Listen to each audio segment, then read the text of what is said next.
Les structures de Lewis ne tiennent pas en considération la géométrie moléculaire en 3 dimensions. Une telle insuffisance nous oblige d'introduire un autre modèle, nommé la théorie de répulsion des paires électroniques de la couche de valence. La théorie de la répulsion des paires électroniques de la couche de valence, dite la théorie VSEPR. C'est l'abréviation en anglais. Valence, Shell, Electron, Pair, Repulsion. Cette théorie permet, à partir des structures de Lewis, de prévoir la géométrie en 3 dimensions des molécules ou d'ions dans de nombreux cas possibles. Cette théorie repose sur 2 approximations. La première, les doublés liants et non liants sont équivalents. Les doublés d'électrons de valence sont représentés par des points situés sur une sphère dont le centre est le noyau. La disposition la plus stable est celle qui minimise les répulsions des doublés. Voici donc 5 cas qu'on peut rencontrer.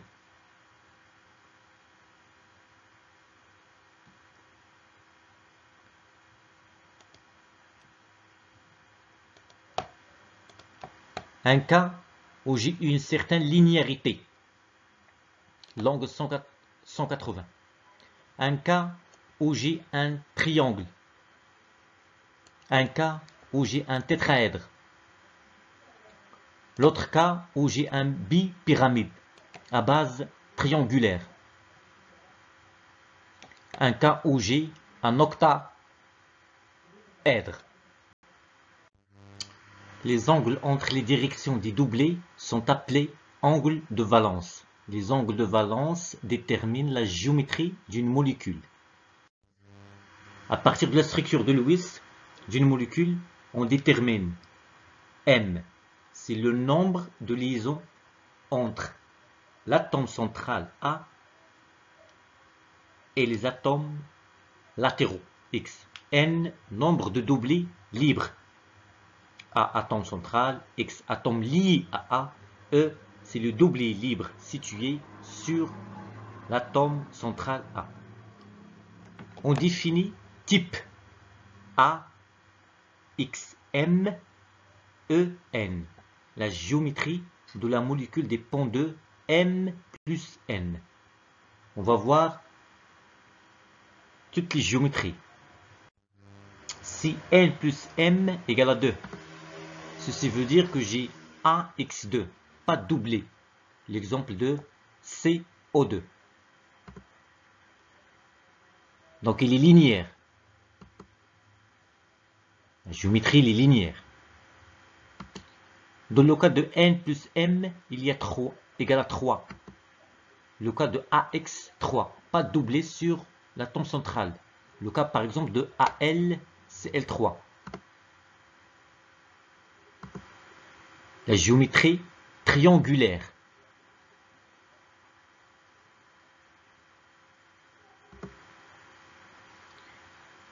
AX2E. 2 atomes qui entourent l'atome central et un doublé situé sur l'atome central. Le cas de SO2. Un doublé va être sur le soufre. Les 2 atomes d'oxygène entourent le soufre. Donc c'est une géométrie triangulaire, plane. Mais sa forme est codée. Pour décrire la forme, on va éliminer le doublé. On garde que les liaisons entre les atomes. La forme ici, c'est codé. Mais la géométrie est triangulaire. Lorsque n plus n égale à 4, dans le cas où il n'y a pas de doublé, CH4, la géométrie tétraèdre. La forme de la molécule, tétraèdre, aucun changement.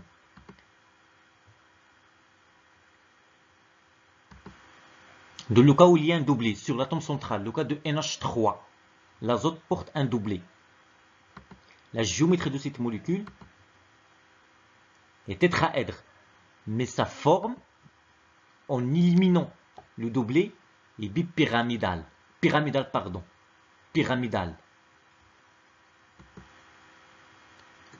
Dans le cas de AX2O2, j'ai deux doublés situés sur l'atome central A et deux atomes qui l'entourent. C'est le cas de H2O. L'oxygène possède deux doublés et deux liaisons avec H2. La géométrie tétraèdre. Et pour décrire la forme, je vais éliminer les deux doublés. Je vais avoir cette forme. Donc la forme codée. Les angles sont 9,5 pour CH4 par exemple, 107,3 pour NH3 et 104,5 dans le cas par exemple de H2O. Ça se voit très bien l'effet du doublé sur l'angle qui s'établit entre l'atome central et les atomes latéraux. Une chose que la structure de Lewis n'a pas été considérée. Dans le cas de n plus n égale à 5, AX5,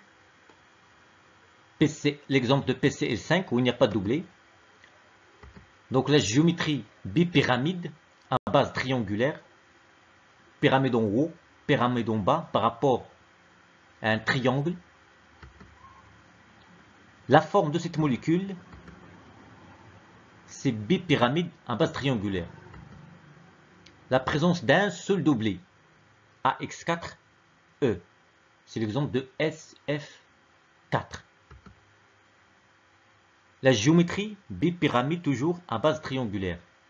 Je vais enlever le doublé. Et je garde que des liaisons entre les atomes. Donc la forme de cette molécule, tétraèdre. Pour la retenir, papillon. Le cas de AX3E2. Deux doublés sur A. Et trois atomes qui entourent l'atome A.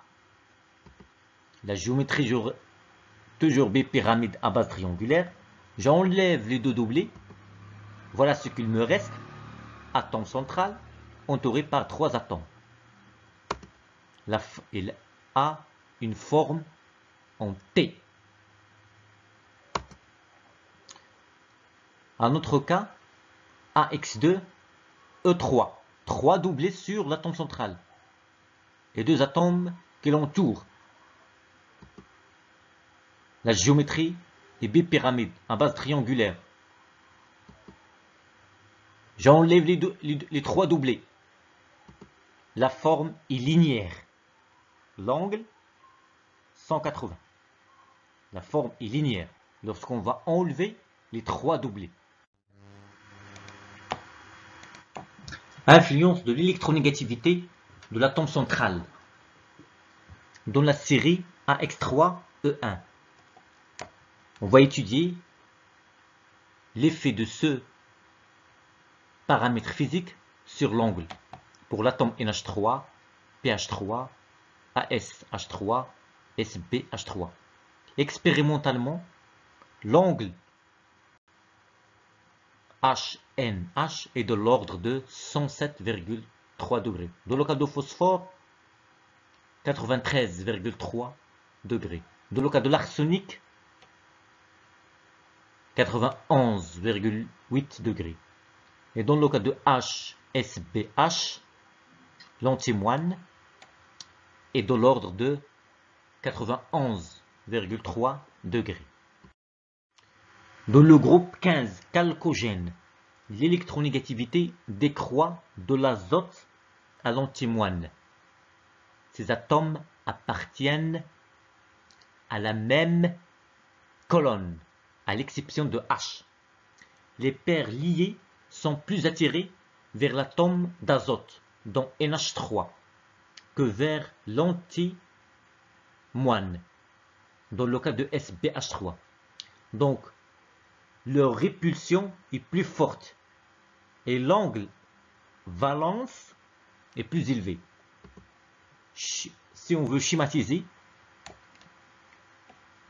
j'ai l'azote, phosphore, l'arsenic, l'antimoine. Les quatre atomes vont faire 3 liaisons avec l'hydrogène. Et les quatre atomes possèdent doublé libre. L'azote se situe en haut, donc il est plus électronégatif par rapport aux autres atomes. Donc, cet atome, l'azote, a la tendance d'attirer le nuage électronique. Donc, il va être concentré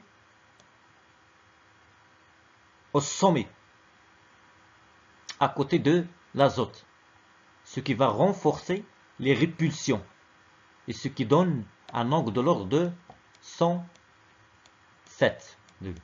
Par contre, dans l'antimoine, son électronégativité est faible. Donc, cet atome a une faible tendance d'attirer le nuage électronique. Et la conséquence, c'est que les doublés vont être situés loin un petit peu de l'antimoine. Et du coup, l'angle va être petit par rapport à l'azote. Pour le phosphore et l'arsenic sont tout simplement des états intermédiaires. L'influence de l'électronégativité de X, l'atome latéral. Lorsque l'électronégativité de l'atome latéral augmente, l'atome central A restant le même, les paires liées sont plus attirées vers X et l'angle valentiel diminue. L'exemple, type AX3E, on a 3 molécules, PCl3, PBr3, P et 3. L'électronégativité des atomes latéraux, le chlore 3,3, le bore 3,0, I 2,8. L'ordre décroissant de l'angle 100,3 degrés, 101,5 degrés, 102 degrés. Donc si on prend PCl3, on a dit que le chlore possède une électronégativité élevée, donc il va attirer vers lui le nuage électronique, ce qui va réduire la répulsion au niveau du sommet. Et par la conséquence, un angle petit par rapport